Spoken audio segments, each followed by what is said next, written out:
ತುಮಕೂರು ಜಿಲ್ಲಾ ಒಳಾಂಗಣ ಕ್ರೀಡಾಂಗಣಕ್ಕೆ ಮಹಾತ್ಮ ಗಾಂಧಿ ಹೆಸರು ತೆಗೆದು ಗೃಹ ಸಚಿವ ಪರಮೇಶ್ವರರ ಹೆಸರನ್ನು ಇಡಲಾಗಿದೆ. ಇದನ್ನು ಖಂಡಿಸಿ ತುಮಕೂರು ಜಿಲ್ಲಾ ಬಿಜೆಪಿಗರು ಒಳಾಂಗಣ ಕ್ರೀಡಾಂಗಣದ ದ್ವಾರದಲ್ಲೇ ಧರಣಿ ಕೂತು ಪ್ರತಿಭಟನೆ ನಡೆಸಿದರು. ಈ ಕೂಡಲೇ ಇದನ್ನು ತೆರವು ಮಾಡಬೇಕು ಅಂತ ಆಗ್ರಹಿಸಿದರು. ಕೊನೆಗೆ ಅವರೇ ನಾಮಫಲಕವನ್ನು ತೆಗೆದುಹಾಕಕ್ಕೆ ಹೋದಾಗ ಪೊಲೀಸರು ಅವ್ರನ್ನ ವಶಕ್ಕೆ ಪಡ್ಕೊಂಡ್ರು. ಇಲ್ಲ, ಜಿಲ್ಲಾ ಕ್ರೀಡಾಂಗಣ ಗಾಂಧಿನೇ ಇರಬಹುದು, ಒಳಾಂಗಣ ಕ್ರೀಡಾಂಗಣ ಡಾಕ್ಟರ್ ಪರಮೇಶ್ವರ ಹೆಸರಿಟ್ಟಿರಬೇಕು. ಆ ವ್ಯತ್ಯಾಸ ಮಾಡಿರ್ಬೇಕು. ಅಲ್ಲ, ಹಂಗಿದೆಯಾ ಅಂತ ನನಗೆ ಡೌಟ್ ಅದು. ಓಕೆ, ಬಟ್ ಏನಿಯೋ ಅಲ್ಲೂ ಡಾಕ್ಟರ್ ಗಾಂಧಿನೇ ಇಡಬೇಕಾಗಿತ್ತು. ಕಾಂಗ್ರೆಸ್ನವರು ಡಾಕ್ಟರ್ ನೀವು ಹೆಂಗೆ ಇಟ್ಕೊತೀರಿ? ಅಲ್ಲ, ಈಗ ನರೇಗಾ ವಿಷಯದಲ್ಲಿ ಅವ್ರು ಪ್ರಶ್ನೆ ಮಾಡಿದ್ದೀನಿ ಸರ್. ಮಹಾತ್ಮ ಗಾಂಧಿ ನರೇಗಾ ಲೆವೆಲ್ಗೆ ಹೋಗ್ಬಿಡ್ತಾ ಈಗ. ಅಲ್ಲಲ್ಲ, ನಮ್ಮ ದೇಶ ಚೆನ್ನಾಗಿದೆ. ಹಾಂ, ಆಯಿತು, ತೆಗ್ಸಾಕ್ಸ್ರಿ ಡಾಕ್ಟ್ರೇ. ಅದೇ ಅಲ್ಲಿ ಆ ಹೆಸರು ಹಾಕಿಸ್ಕೊಂಡ್ರೆ ನಿಮ್ಗೆ ಹೆಸರಾ? ಅದಕ್ಕಿಂತ ಚೆನ್ನಾಗಿದೆ ನಿಮ್ಮ ಹೆಸರು ತುಮಕೂರಲ್ಲಿ. ಕಲಬುರಗಿ ಜಿಲ್ಲೆ ಜೇವರ್ಗಿ ವಿಧಾನಸಭಾ ಕ್ಷೇತ್ರ ಯಡ್ರಾಮಿ ಪಟ್ಟಣದ ವಿವಿಧ ಅಭಿವೃದ್ಧಿ ಕಾರ್ಯಗಳದ್ದು ಶಂಕುಸ್ಥಾಪನೆ ಎಲ್ಲ ಆಯಿತು. ಅದೇನೇನೋ ಶಾಲೆ ಗೀಲೆ ಎಲ್ಲ CM DCM ಎಲ್ಲ ಹೋಗಿದ್ದಾರೆ. 1,000 ಕೋಟಿ ಅಂತೆ. ಅಯ್ಯಪ್ಪ, 1,000 ಕೋಟಿ ಎಫೆಕ್ಟ್ ಕರ್ಗೆ ಹೆಂಗಿದೆ ನೋಡ್ರಿ. ಹಾಂ, ಈ ಭಾಗಕ್ಕೆ ಹೆಚ್ಚಿನ ದಂಧನ ಕೊಟ್ಟಿದ್ದೀವಿ ಅಂತಿದೆ. ನಾವು ಯಾಕೆ ಈ ಭಾಗದಲ್ಲಿ ಹುಟ್ಟಲಿಲ್ಲ ಅಂತ ಅಂದ್ಬಿಟ್ರಂತೆ DK ಖರ್ಗೆ ಅವರು. ನೀವು ಈ ಭಾಗದಲ್ಲಿ ಹುಟ್ಟಬೇಕಿತ್ತು ಅಂತೀರಿ, ಬೇಡ ಹುಟ್ಟೋದು ಅಂತ. ಕರೆಕ್ಟು ಖರ್ಗೆ ಸರ್, ನೀವು ಹೇಳಿರೋದು. ಯಾಕೆ ಸರ್? ಅಲ್ಲಿ DK ಹುಟ್ಟುಬಿಟ್ರೆ DK style of politics ಇನ್ನೇ ಮ್ಯಾಚೇ ಮಾಡೋಕ್ಕಾಗಲ್ಲ ಅಲ್ಲಿರೋರಿಗೆ. ಎಲ್ಲ ಮನೆಗೆ ಹೋಗ್ಬಿಡ್ತಾರೆ ಆಮೇಲೆ ಮಕಾಡೆ ಮಲಕ್ಕಂಡು. ಹಾಗಾಗಿ DK ನಮ್ಮ ಕಡೆಗೆ ಇರಲಿ. ಹಾಂ, ಆ ಕಡೆ ಪಾಪ ಜನ ಯಾಕೆ ಸುಮ್ಮನೆ ಎಲ್ಲ ಹೋಗ್ಬಿಡ್ತೀರಿ ಮನೆಗೆ. DK ಪಾಲಿಟಿಕ್ಸ್ನ ಹ್ಯಾಂಡಲ್ ಮಾಡೋಕ್ಕಾಗಲ್ಲ ನಿಮ್ಮ ಕೈಯಲ್ಲಿ. ಹಳೆ ಮೈಸೂರಿನವ್ರು ಹೆಂಗೋ ಮ್ಯಾನೇಜ್ ಮಾಡಿದ್ದಾರೆ. ಹಳೆ ಮೈಸೂರಿನಂತೆ ಮಾಡಿಕೊಡಿ, ನಮ್ಮ ಭಾಗನೂ ನೀವು ಇಲ್ಲಿ ಹುಟ್ಟೋದಿಲ್ಲ ಏನು ಬೇಡ ಅಂತೇನೋ ಅಂದ್ರಂತೆ. ನನ್ನ ಪಾಯಿಂಟ್ ಈಸ್ ಖರ್ಗೆ ಅವ್ರಿಗೆ ಭಾಳ ಸರಳ. ನೀವು ಮಾಡಿಸಿ ಅಭಿವೃದ್ಧಿ ಮಾಡಿಸಿ ತಪ್ಪಲ್ಲ, ಎಲ್ಲ ಜನಕ್ಕಾಗೋದು ಅಷ್ಟೇ, ನಿಮ್ಮ ಮನೆಗಾಗತ್ತೆ ಅಂತಲ್ಲ. 75 ವರ್ಷದಲ್ಲಿ ಒಂದು 50 ವರ್ಷ ಅಧಿಕಾರದಲ್ಲಿದ್ದಿರಿ ನೀವೇ. ಅದರಲ್ಲೊಂದು 20 ವರ್ಷ ನೀವೇ ಮಂತ್ರಿಯಾಗಿದ್ದಿರಿ. ಅದರಲ್ಲೊಂದು 2 ಸರಿ ನಿಮಗೆ ಬೇಕಾದವ್ರು ನಿಮ್ಮ ಪಕ್ಷದವರೇ ಆಗಿದ್ದು. ವೀರೇಂದ್ರ ಪಾಟೀಲ್ರಾಗಲಿ 2 ಸರಿ, ಧರ್ಮ್ ಸಿಂಗ್ ಆಗಲಿ 1 ಸರಿ CM ಆಗಿದ್ರಿ. HKDB ಅಂತ ಮಾಡಿ ಸಾವಿರಾರು ಕೋಟಿ ತೊಗೊಂಡೋಗಿದ್ದೀರಿ ಇದನ್ನು. ಜಿಲ್ಲೆ ಅಲ್ಲ, ಭಾಗಕ್ಕೆ, ಜಿಲ್ಲೆಗೆ ಅಂತ ನಾನು ಹೇಳ್ತಿಲ್ಲ. ಏನೇನು ಅಭಿವೃದ್ಧಿ ಆಗಿದೆ ಅಂತ ಒಂದು ಲೆಕ್ಕ ಯಾಕೆ ಕೊಡಲ್ಲ ನೀವು? ಸದಾ ಕಾಲ ಗೋಳಾಡ್ತಿರಲ್ಲ, ನಮ್ಗೆ ಇಲ್ಲಿ ಕೆಲಸ ಆಗಿಲ್ಲ ಕೆಲಸ. ಹಾಗಾದ್ರೆ ಎಲ್ಲೋಯ್ತು ದುಡ್ಡೆಲ್ಲ? ನೀವೇ ಇದ್ರಲ್ಲ ಎಲ್ಲರೂ. ಈಗ DK ಸಿದ್ದರಾಮಯ್ಯನಿಗೆ ಹೇಳ್ತಿದ್ದೀರಲ್ಲ ಖರ್ಗೆ ಸಾಹೇಬರು, ನೀವೇ ಇದ್ರಲ್ಲಪ್ಪ ಅಲ್ಲಿ. ಆಗ ಎಲ್ಲೋಯ್ತು ದುಡ್ಡೆಲ್ಲ? ಎಲ್ಲೋಯ್ತು ಹಂಗಾರೆ? ಯಾಕೆ why don't you people give one audited ಇದನ್ನು ಒಂದು ಆಡಿಟ್ ಮಾಡಿಸಿ ನೋಡೋಣ. ಎಸ್, ಇಸ್ರೋದ ಯುದ್ಧ ಕುದುರೆ ಅಂತಲೇ ಹೆಸರುವಾಸಿಯಾಗಿರುವ PSLV C-62 ರಾಕೆಟ್ 14 ವಾಣಿಜ್ಯ ಉಪಗ್ರಹಗಳನ್ನು ಹೊತ್ತು ಉಡಾವಣೆಯಾದರೂ ಕಕ್ಷೆಗೆ ಸೇರದೆ ವಿಫಲವಾಗಿದೆ.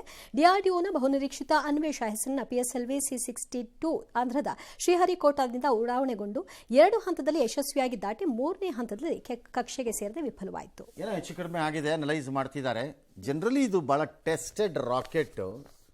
ಅಂದರೆ ಕಾಂಪ್ಲಿಕೇಶನ್ ಇರಬಾರ್ದಾಗಿತ್ತು ಇದರಲ್ಲಿ. ಫಸ್ಟ್ 2 ಸ್ಟೇಜಸ್ ಆ್ಯಕ್ಚುಲಿ ನಾನು ಕೂತ್ಕೊಂಡು ನೋಡಿದೆ ಲಾಂಚಲ್ಲಿ, 2 ಪರ್ಫೆಕ್ಟ್ ಆಗಿತ್ತು. 3rd ಸ್ಟೇಜಲ್ಲಿ ಹಿಂಗಾಗಿದೆ. ಇಲ್ಲ, ಏನೋ ಆಗತ್ತೆ ಈ ರೀತಿ ಆಗಬಾರ್ದು ಅಂತೇನಿಲ್ಲ. ಅತ್ಯಂತ ಮುಂದುವರಿದ ದೇಶಕ್ಕೂ ಆಗತ್ತೆ, ಇನ್ನೊಬ್ರಿಗೂ ಆಗತ್ತೆ. ಇನ್ನು SLC ಪೂರ್ವ ಸಿದ್ಧತಾ ಪರೀಕ್ಷೆಯ ಪ್ರಶ್ನೆ ಪತ್ರಿಕೆಗಳನ್ನು ಸೋರಿಕೆ ಮಾಡಿ ವಿದ್ಯಾರ್ಥಿಗಳ ಜೀವನದಲ್ಲಿ ಆಟ ಆಡಿದ್ದ ಕಿಡಿಗೇಡಿಗಳನ್ನು ಪೊಲೀಸರು ಬಂಧಿಸಿದ್ದಾರೆ. 2 ಅಪ್ರಾಪ್ತ ವಿದ್ಯಾರ್ಥಿಗಳು, 8 ಮಂದಿನ ಒಟ್ಟು. ಅದಕ್ಕೊಂದು ಶಿಕ್ಷಕರು, ಸಹ ಶಿಕ್ಷಕರು ಹಾಗೂ ಮುಖ್ಯೋಪಾಧ್ಯಾಯರು ಇದ್ದಾರಂತೆ. ತುಮಕೂರು, ರಾಮನಗರ, ಕಲಬುರಗಿ ಜಿಲ್ಲೆಯ ಹೆಡ್ ಮಾಸ್ಟರ್ ಹಾಗೂ ಶಿಕ್ಷಕರು ಭಾಗಿಯಾಗಿದ್ದಾರೆ ಅಂತ ಹೇಳ್ತಿದ್ದಾರೆ. ಯಾರೋ ನಿರಂಜನ್ ಶೆಟ್ಟಿ ಅಂತೆ, ಅವ್ರು ಯೂಟ್ಯೂಬಲ್ಲಿ ಇದೆಲ್ಲ ಬಂದಿತ್ತಂತೆ. ಅವನು ಅರೆಸ್ಟ್ ಮಾಡಿದಾರಾ? ಪದವಿ ಪೂರ್ವ ದೂರು ಕೊಟ್ಟಿದ್ರು. ನಾಚಿಕೆ ಮಾನ ಮರ್ಯಾದೆ ಅನ್ನೋದು ಟೀಚರ್ಗಳಿಗೆ ಸತ್ತೋಗಿದೆ ಅಂತ ನನಗೆ ಇದರಿಂದ ಕನ್ಫರ್ಮ್ ಆಗಿದೆ. ನಿಮ್ಗೇನಾರು ನಿಮ್ಮ ಅಪ್ಪ ಅಮ್ಮ ನಿಮ್ಮನ್ನು ಏನಂತ ಮಾಡಿ ಟೀಚರ್ ಮಾಡಿಬಿಟ್ರು? ನನಗೆ ಕಟಕರನ್ನು ತೊಗೊಂಬಂದು ಅಲ್ರಿ, ಸಿದ್ಧತಾ ಪರೀಕ್ಷೆ ಪ್ರಶ್ನೆ ಪತ್ರಿಕೆ ಹೋಗ್ಲಿಕ್ಕೆ ಮಾಡಿದ್ದೀರಲ್ಲಪ್ಪ. ಮೇಯ್ನ್ ಆದರೆ ದುರಾಸೆಪ್ಪ. ಸಿದ್ಧತಾ ಪರೀಕ್ಷೆ ಅಲ್ಲೂ ಬಿಟ್ಟು ಏನಾಗತ್ತಪ್ಪ ಅದರಿಂದ? ಅದ್ರಲ್ಲಿ ಫೇಲ್ ಆದ ಅಂತಲೇ ಇಟ್ಕೊಳ್ಳೋಣಪ್ಪ. ಏನಾಗುತ್ತೆ? ಮಾರ್ಕ್ಸ್ ಕಡಿಮೆ ಆಗುತ್ತಾ ಅವನಿಗೆ? ಏನಿಲ್ವಲ್ಲ. It's a preparatory. ಅದಕ್ಕೆ ಟೀಚರ್ಗಳು ಹೋಗಿ ಸೇರ್ಕೊಂಡಿದ್ದೆಲ್ಲ. ನಿಮ್ಮಂಥ ಅಯೋಗ್ಯ ಟೀಚರ್ಗಳನ್ನು ತೊಗೊಂಬಂದು ಕಚಡಗಳು ನಿಮ್ಮನ್ನು ಮೇಷ್ಟ್ರು ಅಂತ ಕರೀತಾನ ಯಾವನಾದರೂ? ಕಪಾಳ ಕೊಡಿಬೇಕು ರೋಡಲ್ಲಿ ನಿಲ್ಲಿಸ್ಕೊಂಡು ಇಂಥ ಟೀಚರ್ಗಳಿಗೆ. ಪ್ಲಸ್ ಡಿಸ್ಮಿಸ್ ಮಾಡಬೇಕು ಇವ್ರನ್ನ ಸರ್ವೀಸಿಂದ. ಇವ್ರಿಗೆ ಶೋಕಾಸ್ ನೋಟಿಸ್ ಕೊಟ್ಟು ಟ್ರಾನ್ಸ್ಫರು ಗಿನ್ಸ್ಫರು ಎಲ್ಲ ಮಾಡಿಕೊಡ್ದು. They must be dismissed from service. ಇಡಿಯಟ್ಗಳನ್ನು ತೊಗೊಂಬಂದು ಕಚಡಗಳು ಟೀಚರ್ ಅಂತೆ ಅಯೋಗ್ಯನು. ಏಕೆ ಬಹುವಚನನೂ ಬೇಕಿಲ್ಲ ನಿನ್ನಂಥ ಕಚಡಾಗೆ. ಥೂ. ಎಸ್ ಜೀನಿ ಸ್ಲಿಮ್ ತಗೊಳಕ್ಕೆ ಸ್ಟಾರ್ಟ್ ಮಾಡಿದ್ನೋ ಅವಾಗ ಮಂತ್ಲಿ ಪೀರಿಯಡ್ಸ್ ಆಗ್ತಾ ಇದ್ದೀನಿ. PCOD ಪ್ರಾಬ್ಲಮ್ ನಾರ್ಮಲ್ ಆಗಿದೆ, ಥೈರಾಯ್ಡ್ ನಾರ್ಮಲ್ ಆಗಿದೆ. ಪೀರಿಯಡ್ಸ್ ಎಲ್ಲ 6 ಮಂತ್ ಆದ್ರೂ ಆಗ್ತಾ ಇದ್ದಿಲ್ಲ, ಇವಾಗ ರೆಗ್ಯುಲರ್ ಪೀರಿಯಡ್ಸ್ ಆಗ್ತಾ ಇದೆ. ಜೀನಿ ಸ್ಲಿಮ್ ನ ಯೂಸ್ ಮಾಡಿ 8 ತಿಂಗಳಲ್ಲಿ 55 kg ಸಣ್ಣ ಆಗಿದ್ದಾರೆ. ಜೀನಿ ಸ್ಲಿಮ್ ತಗೊಳ್ಳಿ, ಬೇಗ ಸಣ್ಣ ಆಗ್ತೀರಾ, ಫ್ಯಾಟ್ ಲಾಸ್ ಆಗ್ತದೆ. ಜೀನಿ ಸ್ಲಿಮ್ ನ ಯೂಸ್ ಮಾಡಿ 100% ಯಾವುದೇ ಸೈಡ್ ಎಫೆಕ್ಟ್ ಇಲ್ದಂಗೆ ಸಣ್ಣ ಆಗ್ತೀರಾ. ಕರೂರು ಪ್ರಕರಣಕ್ಕೆ ಸಂಬಂಧಪಟ್ಟಂತೆ ನಟ ವಿಜಯ್ನ ಇವತ್ತು CBIನವ್ರು ಕರೆಸಿದ್ರು. ಒಂದು 7 ಗಂಟೆ ಕಾಲ ಎಲ್ಲ ಪ್ರಶ್ನೆ ಕೇಳಿದಾರಂತೆ. ಆಗಲಿ ಮಾಡಲಿ, ಯಾರು ಬೇಡ ಅಂದವರು. ನೋಡೋಣ, 41 ಜನ ಸತ್ತಿದ್ರು, ಮುಂದೆ ಏನಾಗುತ್ತೆ ಅಂತ ಕಾಯಬೇಕು. ಎಸ್, ನಾನ್ ಕನ್ನಡಿಗ HR ಕೆಲಸಕ್ಕೆ ಬೇಕಿದ್ದಾರೆ ಅಂತ ಪ್ರಕಟಣೆಯನ್ನು JP ನಗರದಲ್ಲಿರುವಂತಹ ಸಿಲ್ಕ್ ಸೋನಿಕ್ಸ್ ಎಂಬ ಕಂಪನಿ ಹೊರಡಿಸಿತ್ತು. ಇದನ್ನು ಕನ್ನಡಿಗರು ನೋಡಿ ಕೆರಳಿದ್ರು. ಸೋಷಿಯಲ್ ಮೀಡಿಯಾದಲ್ಲೂ ಕೂಡ ಈ ಬಗ್ಗೆ ಟೀಕೆ ವ್ಯಕ್ತವಾಯಿತು. ಕೊನೆಗೆ ಪಬ್ಲಿಕ್ ಟಿವಿಯಲ್ಲಿ ವರದಿ ಬಂದ ಕೂಡಲೇ ಕ್ಷಮೆ ಯಾಚಿಸಿದೆ. ಕೋಲ್ಕತ್ತಾ ವಿಭಾಗದಿಂದ ಆದಂತಹ ಪ್ರಮಾದ ಇದು. ಈ ನೇಮಕಾತಿ ಪ್ರಕಟಣೆಯನ್ನು ರದ್ದು ಮಾಡ್ತೀವಿ, ದಯವಿಟ್ಟು ಕ್ಷಮಿಸಿ ಅಂತ ಕಂಪನಿಯವರು ಕ್ಷಮಿಸ್ಬೋದು. ಇದಕ್ಕಿಂತ ಕಷ್ಟಡ ಕೆಲಸ ಮಾಡಿದವರು ಇದ್ದಾರೆ. ಬಟ್ ನನಗೆ ಅರ್ಥವಾಗದೇ ಇರೋದು ಇದರಲ್ಲಿ ಕಲ್ಕತ್ತಾ ವಿಭಾಗ ಅಂತಾರೆ. ಹೌದು, ಕಲ್ಕತ್ತಾ ವಿಭಾಗದವ್ರು ಕನ್ನಡ ಮರಾಠಿ ಬಡವ್ರು ಮಾತ್ರ ಬೇಡ ಅಂತ ಯಾಕೆ ಹಾಕಬೇಕು? ಕನ್ನಡನೇ ಯಾಕೆ ಹಾಕಬೇಕು? ತಮಿಳು ತೆಲುಗು ಅಂತ ಯಾಕೆ ಹಾಕಲಿಲ್ಲ? ಹೌದು. ಅವನು ಯಾವನವನು ಕೋತಿ ಬೇಕು ಅಂತ ಹಾಕಿರೋದು. ಇವ್ರು ಯಾರೋ ಇಡಿಯಟ್ಗಳು ಕ್ಷಮೆ ಅಂತ ನಾಟಕ ಆಡ್ತಾ ಇದ್ದೀರಿ. ಆ ಇಡಿಯಟ್ ಯಾರೋ ಅವ್ನು ಒದ್ದಾಕ್ರಿ ಹೊರಕ್ಕೆ. ಈ ಡ್ರಾಮಾ ಆಡಬೇಡಿ ಇಲ್ಲಿ ಬಂದು. ಅದ್ಯಾಕೆ ಬರೀ ಕನ್ನಡ ಮತ್ತು ಮರಾಠಿ ಅಂತ ಮಾತ್ರ ಹಾಕ್ತಾನ ಅವನು? ಅದ್ಯಾಕೆ ತೆಲುಗು ತಮಿಳು ಅಂತ ಹಾಕ್ಲಿಲ್ಲ ಅವನು? ಹೇಳೋದಿದ್ರೆ ಕಪಾಳ ಕುಡಿಬೇಕು ಹಿಡ್ಕೊಂಡು. ಕಚಡಗಳನ್ನು ತೊಗೊಂಬಂದು ತಿನ್ನಕ್ಕಿಲ್ಲಿ ಜಾಗ ಬೇಕಂತೆ, ಕ್ಷಮೆ ಅಂತೆ. ನಾನು ಒಂದ್ಸರಿ ಒದಿತೀನಿ, ಬಂದು ಬಾಯಿಲಿ ಒದಿಸ್ಕೊಂಡ ಮೇಲೆ ನಾನು ಕ್ಷಮೆ ಕೇಳ್ತೀನಿ. ಮೆಟ್ರೋಗೆ 5% ರೈಸ್ ಮಾಡ್ತಾರಂತೆ. ಮತ್ತು ಇಂಡಿಯನ್ ಕ್ಯಾಲ್ಸಾ ಮೆಟ್ರೋಗೆ ಬಾಯಿಗೆ ಬಂದಂಗೆ ಪ್ರಾಜೆಕ್ಟ್ ಕಾಸ್ಟ್ ಮಾಡಿದ್ದಾರೆ, ಬಾಯಿಗೆ ಬಂದಂಗೆ ಇನ್ಫ್ಲೇಟ್ ಮಾಡಿದ್ದಾರೆ ಎಲ್ಲನೂ.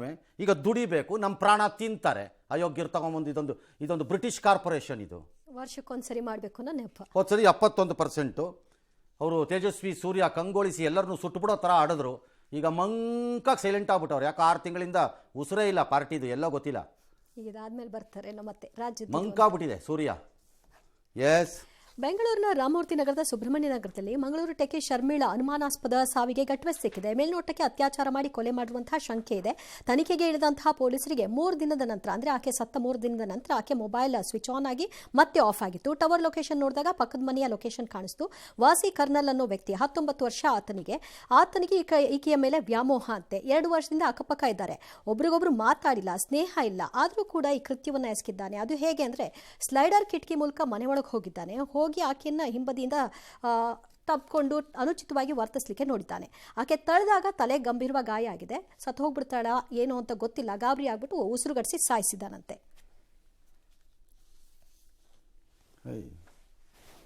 19 ವರ್ಷ ಅವನಿಗ. ಸರ್. ಹೊಡೆದಾಕ್ಬಿಟ್ಟು ಅವ್ನಿಗೆ ಕೆಲಸ ಮಾಡಬೇಕು. ಕೈ ಕಾಲು ಕಟ್ಟಾಕ್ಬಿಟ್ಟು ನಾನು 2-3 ಸ್ಪಾಟ್ ಕೊಡ್ತೀನಿ. ಬೀದಿ ನಾಯಿಗಳ ಹತ್ರಕ್ಕೆ ಹಾಕ್ಬೇಕು ತೊಗೊಂಡೋಗಿ. ಅದೇ ಅವನಿಗೆ ಶಿಕ್ಷೆ, ಒಳ್ಳೆ ಶಿಕ್ಷೆ ಅದು ನನ್ನ ಪ್ರಕಾರ. ಇವತ್ತು ಬೆಂಗಳೂರಿನಲ್ಲಿ ಬೆಸ್ಟು. ರಣಹದ್ದು ಬಗ್ಗೆ ತಪ್ಪಾದ ಹೇಳಿಕೆ ಕೊಟ್ಟಿರೋ ಆರೋಪದ ಮೇಲೆ ಕಿಚ್ಚ ಸುದೀಪ್ ಮೇಲೆ ಪರಿಸರ ಪ್ರಿಯರು ದೂರು ಕೊಟ್ಟಿದ್ದಾರಂತೆ ಅರಣ್ಯಾಧಿಕಾರಿಗಳಿಗೆ. ಟೂ ಮಚ್, ಸುಮ್ಮನಿರ್ರಪ್ಪ, ಜಾಸ್ತಿ ಆಯಿತು ಇದೆಲ್ಲ. ಅದೇನೋ ತಪ್ಪಾದ ಮಾಹಿತಿ ಕೊಟ್ಬಿಟ್ಟಿದ್ದಾರೆ. ಅದು ಯಾವುದೋ ಕುತ್ತಿಗೆಗೆ ಯಾರಿಗೋ ರಣದ ಫೋಟೋ ಹಾಕಿಸಿ ಹೊಂಚು ಹಾಕಿ ಸಂಚು ಮಾಡಿ ಕರೆಕ್ಟ್ ಟೈಮ್ಗೆ ಲಬಕ್ ಅಂತ ಹಿಡಿಯುವವರು ಯಾರು ಅಂತ ಕೇಳಿದ್ರಂತೆ. ಯಾರೋ ಪ್ರೊಡ್ಯೂಸರ್ ಹಾಕಿ ತಂದಿರ್ತಾನೆ, ಇವರು ವಾಡಿಕೆ ಪ್ರಕಾರದಲ್ಲಿ ಕೇಳ್ತಾರೆ. ರಣಹದ್ದಿನ ಥರ ಹೊಂಚು ಹಾಕುತ್ತಿದ್ದ ಅಂತ ವಾಡಿಕೆ ಟೈಪ್ ಇಲ್ವಾ? ಹೌದು, ಜನರಲ್ ಆಗಿ ಮಾಡಲ್ವಾ? ಹಂದಿ ಥರ ತಿಂತೀಯಾ ಅಂದರೆ ಹಂದಿ ಪ್ರಿಯರು ಬಂದರು ಕಾಟ ಕೊಡುತ್ತಿದ್ದಾರೆ ಅಂತೀರಾ ನಾಳೆ? ಇವೆಲ್ಲ ವಾಡಿಕೆ ಮಾತುಗಳು. ಯಾರೋ ಪ್ರೊಡ್ಯೂಸರ್ ಅದನ್ನು ಹಾಕ್ಬಿಟ್ಟು ಹೇಳಿರ್ತಾರೆ, ಸುದೀಪ್ ಅದನ್ನು ಹೇಳಿರ್ತಾರೆ. ಅದು ರಣಹದ್ದಿನ ಬಗ್ಗೆ ತಪ್ಪು ಮಾಹಿತಿ ಕೊಡಬೇಕು ಅಂದರೆ ಟೂ ಮಚ್ ಮಾಡಬಾರ್ದು. ಇದನ್ನೆಲ್ಲ ತುಂಬ ಎಳಿಬಾರ್ದು. ಅಥವಾ ನಾವು ಈ ಟಿ ವಿ ತೋರಿಸ್ತಿರೋ, ತೋರಿಸಿ ಬೇಡ ಅಂದವ್ರು ಯಾರು ನಿಮಗೆ? ಎಸ್.